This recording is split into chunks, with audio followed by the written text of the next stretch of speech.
What's up, guys? I'm the Bass Addict, and today I'm going to be showing you how to put a fishing crate in the back of the Brooklyn Kayak Company PK12 pedal drive kayak.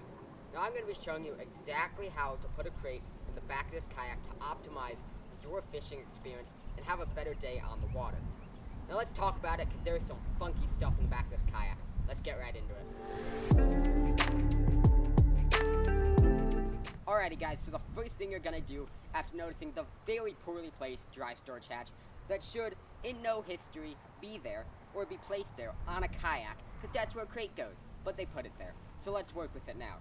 So the very next thing that you're going to do after that, you're gonna get a pool noodle. Just a basic pool noodle, doesn't matter the color. Make sure it's the normal diameter though. You want it to be the normal size, not the really thin ones. Okay, so normal ones, it can be old, doesn't have to be perfect. They're not going to be perfect when you put them on your yak. When you cut them, they're going to be messed up. It's hard to cut this sort of foam, so they're going to get messed up. It doesn't really matter. So you're going to get one. You're going to cut a 20-inch length piece off. Okay, 20 inches right there. And then you're going to have that guy. You're going to also have a 12-inch piece. Those are going to be your two pieces. This, when you cut it off, it should be full. I already cut it in half, and you'll see why I did that.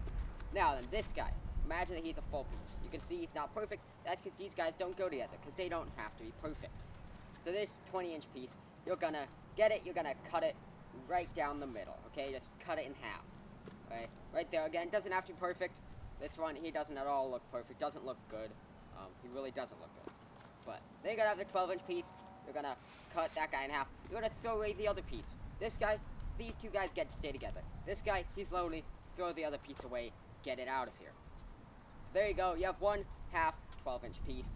So it's going to be the 12-inch piece, but not both sides. Just the one. Just need that one. You can keep the other one around, so if you lose this one, you'll notice this one doesn't say yak. This one does, because this is my extra one. My other one is somewhere, probably. But these guys say yak. I labeled them because I kept getting them confused with all my other pieces. That's where this one that actually should say yak is. So this is not my actual one, but it's the same one. It's kind of my alternate one that I threw somewhere for the future when I lost the other one, which I probably did. So then, after you get those guys, you're ready to get put in your crate on the kayak. So now let's get the crate and put it on the kayak with these guys and show you how exactly to do it. Alrighty guys, so once you get your pool noodle all cut up and you save the other half of this 12-inch piece, that when you inevitably lose this piece, you have a backup, which I may or may not have done. We're not discussing that though. Okay, so let's get right into showing you how to use these three parts of a pool noodle that are very easy to get, by the way. There's three simple parts of a pool noodle to maximize your fishing experience with a crate in the back of your kayak. Very simple and very easy to do. So let's get right into it. Now, what you're going to do, you're going to look down, and you're going to, again, see the very terribly located dry storage hatch right there. It is elevated, so you can't just toss something on top of there. You can, it'll probably fall off halfway through your expedition, if it makes it that long, though. So now, what you're going to do, get the two longer 20-inch pieces. They're kind of halves of pieces, so the total right there. Now, what you're going to do, you're going to put them on either side of the very terribly located dry storage hatch, which in the history of mankind should not ever be put there. So you're going to put them there, okay? Now, it'll take a little bit of experimenting to get it exactly right. You're going to kind of want to straighten them out, okay? Now, for this part, there are two different ways to do it. You can either put this in the middle here, okay? Now, this is about a 10 to 12-inch piece. You're probably going to want to go on the shorter end, but you can either put it there, or you can get these guys, and then you can put it like this. You can kind of keep it, kind of use it to keep the crate from moving forward. But the way I like to do it is right like this, because the way that these guys, these parts of the pool noodle are going to want to go, they're going to want to follow this, the back of the kayak, which is angled, okay? So they're going to want to follow that. We're going to put that right there. Now, let's get our crate right here. This is the Flambeau Premium Tough Crate. I got this guy, and yes, it is a more expensive crate than you need, but I got it because there are a lot of DIY capabilities, and it's very simple, very easy to put together, and it's not something that you have to immediately mod. I did add the 2 rod holders on the front there, so I now can carry 6 rods on this guy. so 8 total. But then what we're gonna put it down there. Now, what you'll immediately notice is that you're going to have to get this dude situated. Obviously, your kayak crate, if it's not this exact thing, it's going to need, you're gonna have to adjust it, gonna have to get it all fixed up for that. Now, gonna want to adjust each side there to where it's evenly on them. Slide that dude right there. Gonna want to make sure it's evenly on there. Notice this guy right here. Just kind of get it situated, you know. Boom, boom, boom. So now you can see that it is on there. Again, it doesn't look perfect. They aren't even or anything like that. They aren't evenly spaced out up here. But again, it doesn't have to be perfect. A lot of kayak fishing, the fun of it is that you can DIY, you can mod stuff, do whatever the heck you want. Okay, there's a lot of modifications that you can do, and it doesn't have to look perfect. You know, that's kind of the fun of kayak fishing. Do whatever you want with the kayak. You know, toss the outboard motor on the back if you want. Doesn't matter. Do it. So once you get that guy all situated, it's gonna sit nice and flat. So once you get it situated like that, again, going to be different for every different crate. This one, it's kind of more rectangular. It's very rectangular. So this guy fits a little bit differently, whereas if you have a square, something like a milk crate, stuff like that, a more square crate, then you're going to have to change this up a little bit, but the actual base of it's going to be the same. So it should be fine like that. So, a little modification I can do doesn't exactly have to do with the actual pool noodles, but I like to get two little they're kind of bungee cords, except they don't really stretch. Just get them off of Amazon. It's literally like $5 to get a couple of these guys. Now, these are the 24-inch versions, okay? Gosh, all of a sudden I'm trying to make a video and we got a bunch of traffic. Alrighty, so these are the 24-inch versions. So, these guys, small. So then what you're going to do, you're going to, actually, let me show you on this side. So you're going to latch it on this dude right here, okay? Then, now these are actually the flag holders, which again is something I like. It already comes with a lot of stuff that you would want. So, imagine that this is reversed. So, for sake of it, I'm actually going to switch it around. Seriously, I try to make a video and we get a bunch of traffic. It's quiet all day long. But, so, now I'm going to show you. It'll be a little bit hard to see, but this is how it actually is. So, you're going to mount it on the very top part of the flag holder. So, this dude right here. Now, you want to do it up at the front because it's going to be different dimensions. And then you'll notice that you have the places where the bungee would normally be. The actual bungee that comes with it. Not this bungee that I got. So this guy, the bungee locations, I removed the bungee. I didn't have to cut it or anything. So then you're going to get your bungee with the carabiners on it. You're going to stretch it back.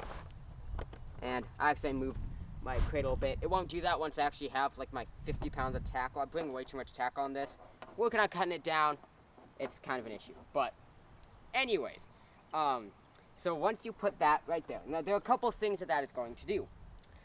For the side that actually has the rod holders, which I'm not showing you with because that is on this side, and you can have it whichever side you want. I have it in a way. Now this is also modded. I added this rope here in order to keep it from falling all the way over. But essentially what that's going to do is with the rod holders, imagine this is on the other side. We're having to do a lot of imagining today, okay? We're having to use our brains. It's a big brain video, okay? So just use your brains. So essentially what it's going to do, put that right there. So it's going like that. Imagine you're putting your rod in there. You missed the rod holder. It's very easy to do because it's on the back. Because another complaint I have, they waste a lot of plastic in here where they could have just been extending the part that you could have put your crate. But it's whatever. I'll do a complaints video about this kayak sometime. Just entirely like on the back side of it. The back part of this kayak where the crate would go. That's like my entirety of complaints. But anyways, imagine that you're trying to put your rod here. You actually miss it. You don't realize it.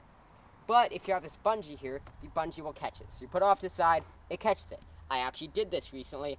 Saved my combo, my rod and reel combo. Very, very helpful. Very glad. I was almost gonna not bring it, but then I did. So that is kind of a little safety net. But another thing that it helps you do, that helps that it does, rather, is once you have both of these clipped on, like so, again, it won't move once you have all your tackle. If you have a trolling motor, then your battery box, all that stuff, it's going to be a lot heavier. This dude weighs like 2 pounds right now. But once you get all your tackle in there, it's going to be a lot heavier. It's not going to move. So what that's going to do, that is actually going to keep it from moving. So, and also, if you were to flip, this dude would keep it on.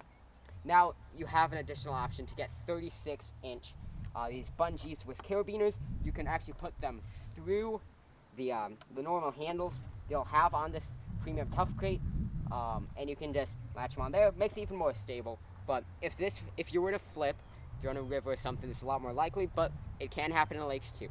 So if you were to flip, this would keep it. It can also save your rods if you were to miss a rod holder. So a lot of benefits to that. Now I know that's like a lot extra information rather than just a pool noodle, but that's also something I will be doing a full video on my crate setup and why I really like having the top part of this lid. Why I think it is a lot better to have that. I'll do a full video on how I put my crate, and it'll just be in general, not specifically for the BKC, but how I put my crate in a kayak, why I use the bungees, more on that, and just everything, mods that you can do, all of that stuff. You'll see I have a bunch of rope up here, and that is another mod, but I'll do a full video on that. But that is basically how you put a crate in the BKC PK12, because the person that designed the kayak for some reason thought that it would be a good idea to put a dry storage hatch in the back. And I can understand it. For those people that are just paddling, they're not fishing, they're not using this as a crate. Now there could be an argument made there, but this is a fishing kayak. It has a pedal drive, it has the rod holes, it has everything for a fishing kayak. It literally has parts that are specifically for fishing kayak, reels and everything. So really, it's a fishing kayak. It really is. So really, this area back here is for a crate. And even if you're not fishing, you can still use it as a cooler, place something. But because I put a hatch back there, that makes it a lot tougher. But with this modification, you can very easily do that. And it takes me, 2 minutes to put that stuff on there, put the crate on there, after I put the kayak and all out there. But yeah, so it's very simple to do, and you can mess with it quite a bit based upon your actual crate. You do a lot of modifications. Again, that's the beauty of the kayak that you can't do with a bass boat as easily. You can just mod it out, do what you want. You can do a lot of cool modifications or DIY, and nobody's going to question why on earth you have a thing of plywood hanging off your kayak like they would if you did that to a bass boat. But yeah, so there's a lot of awesome stuff, awesome benefits with the kayak, including the modifications that you can do with this thing. So thank you so much for watching. If you have any other questions in regards to this, again, you just get those 3 little pieces of the pool noodle, you cut them, and then you just put them down there, kind of surrounding the little hatch, and then you're going to put the crate on top of it. Very simple. Again, you need to figure out what works best for your crate. So thank you guys so much for watching. I really hope this did help you out. For those of you that were questioning how you should do that for this kayak. So that's just kind of a little something I came up with, and it's worked really well. If you have any better ways of doing it, be sure to drop them in the comments down below. Be sure to like the video, and also be sure to subscribe. You can see more awesome info regarding the crate and regarding the BKC PK12, including a 6-month update on the kayak itself, and I'll be doing the kind of full review and breakdown of it in that. So thank you so much for watching, and remember, bass fishing is an addiction. Stay addicted. Seth Prather, Bass Act out.